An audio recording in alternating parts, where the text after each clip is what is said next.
Hi bros. നാട്ടിൽ മഴ തിമിർത്ത് പെയ്യാണ്. നമുക്കെല്ലാവർക്കും അറിയാം, എല്ലാവരും നാട്ടിൽ നല്ല ഇടിയും മിന്നും ഇരുട്ട് മൂടിയ മഴയാണ്. അത് വന്നതോടെ തന്നെ നമ്മളെ നാട്ടിൽ സ്ഥിരമായി കാണുന്ന ആ നാടകരംഗങ്ങൾ വീണ്ടും ഇപ്രാവശ്യം കുറച്ചും കൂടെ അധികം എന്ന് വേണം പറയാൻ.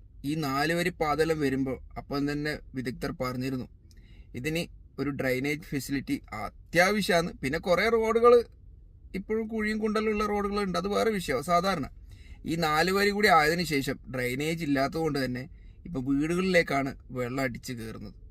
മുമ്പത്തെ പോലെയല്ല, ഇപ്പം എല്ലാ വീട്ടിലും ഇൻ്റർലോക്കാണ്. ഇൻ്റർലോക്ക് ഉള്ളതുകൊണ്ട് തന്നെ വെള്ളം ഭൂമിയിലേക്ക് ഇറങ്ങി പോവില്ല. ഇതിനിപ്പം നമ്മൾ ഗൾഫ് രാജ്യങ്ങളിൽ കണ്ട ആ ഒരു അവസ്ഥ ഇവിടെയും ഇവിടെ വെള്ളം ഭൂമി കുടിക്കാത്തതുകൊണ്ട് ആ ഒരു കാരണത്തു കൊണ്ടാണ് ഇവിടെ പെട്ടെന്ന് വെള്ളം പൊങ്ങുന്നത്. നമ്മളെ നാട്ടിൽ വെള്ളം പോകാനുള്ള സ്ഥലം നമ്മളായി നശിപ്പിച്ചു. അത് നമ്മളാരും കുറ്റപ്പെട്ട് കാര്യമില്ല. ഇൻ്റർലോക്കുകൾ എല്ലാവർക്കും അത്യാവശ്യമാണ്. അങ്ങനത്തെ ഒരു അവസ്ഥയാണ് ഇപ്പം.